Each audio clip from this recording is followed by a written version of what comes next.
Кыргызстанда марттын аягынан тарта карантин жарыяланып, өзгөчө абал киргизилген. Апрелде көп мекемелер, ишканалар ишин токтотуп, миңдеген, миллиондогон жарандар ишсиз калып, айлык албай отуруп калды.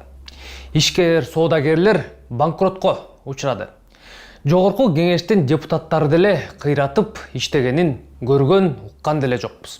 Апрелде 2-3 эле жолу жыйынга чогулушуптур. Аппарат каттоон ачкыла. Каттоо жүрүп жатат, каттоодон өтүңүздөр. Бирок айлыктарды кадимкидей эле алып турушкан. Апрелде бүт өлкө карантинде отурганда жогорку кеңеш 38 миллион 850 миң сом сарпташкан.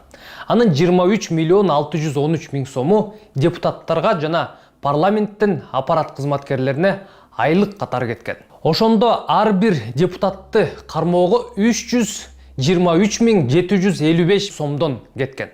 Бир эле депутат ушунча айлык алат экен деп калбагыла, мунун ичинде депутаттардын жардамчы, кеңешчи, айдоочу, аппарат кызматкерлеринин айлыктары жана ар кандай чыгымдары бар. Бирок бир депутатты кармоого ушунча каражат кетет. Депутаты совсем оборзели. Алго ал май айдагы баарыбыз карантинде отурдук. Бишкекте 25 майдан тартып эле айрым ишканалар эшигин ачып иштеп башташты. Бирок жогорку кеңеш дагы тынбай иштептир. Чыгашасы көбөйүп кеткиче. Майда парламент 39 миллион 610 миң сом короткон. Экинчи айда кантип миллион сомго булардын чыгашалары көбөйгөнүн билбейм. Болбосо майрам күндөрү болуп 4-5 күн дем алыштар деле болгон.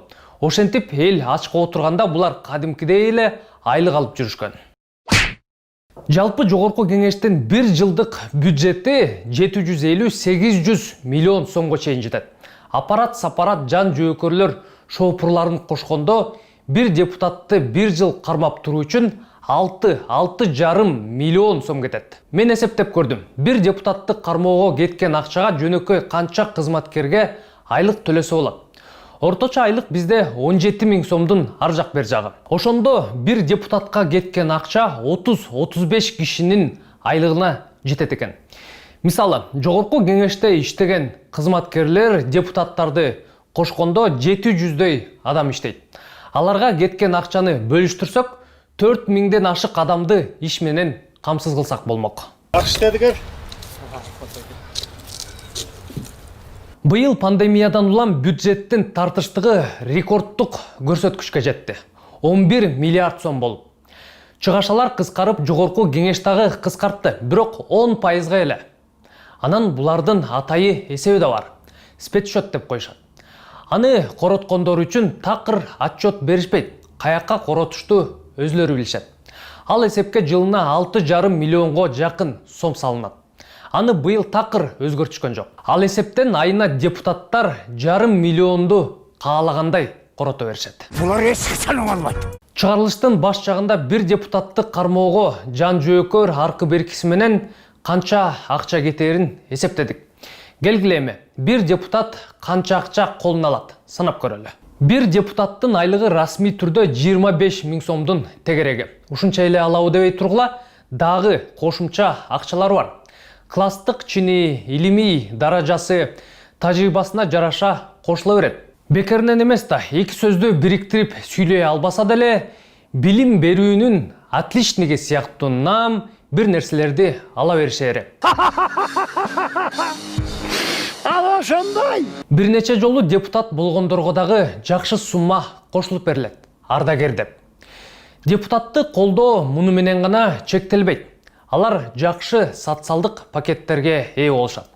Мисалы, эмгек өргүүсүнө кеткенде бир канча айлык акынын көлөмүндө акча алышат. Дарыланып туруусу үчүн деп да каралган. Балдарын караганга деп дагы пособие алышат.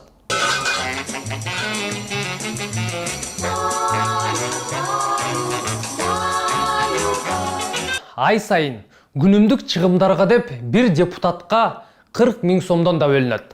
Кагаз, ручка, бензини, телефонуна, майда чүйдөсүнө деп. Депутаттар кышка даярданып алсын деп, маселен, кыям кайнатып, салат жасап, бадыраң, помидор туздап алсын үчүн 35 миң сомдон берилет. Депутат болгондон кийин чет өлкөлөргө дагы чыгыш керек. Өлкөнү кыдырып, шайлоочулар менен жолугуп атышпайбы жума сайын? Иш сапарларга күнүмдүк чөнтөгүнө коротуучу акча деп дагы каралган. Ага жылына болжолду 30 миллион сом кетет. Эми көрдүңөр да канча акча алышарын. Эмне эле депутат болуп жулунат десе ушундай экен да. А мындай шабашкаларын айтпай эле коелу. Буга чейин журналисттер алар кантип кошумча акча табышарын жазып келишкен. Что? Я говорю, кто не работает, тот ест.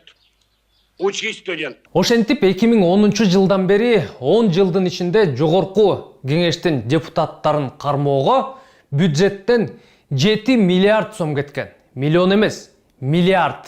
Акырында ушунча акча коротуп азыркыдай базар коом, күн карама, тыңырактагы сүйлөй албаган сабатсыз депутаттар керекпи деген суроо туулат.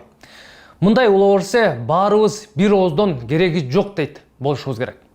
Бирок эгерде татыктуу иштеп, өкмөттү көзөмөлдөп, президентке бийликти толук өткөрүп бербей, эл үчүн иштеген парламент болсо, анда башка кеп. Ушуну менен чыгарылышты жыйынтыктайм. Аман туруңуздар.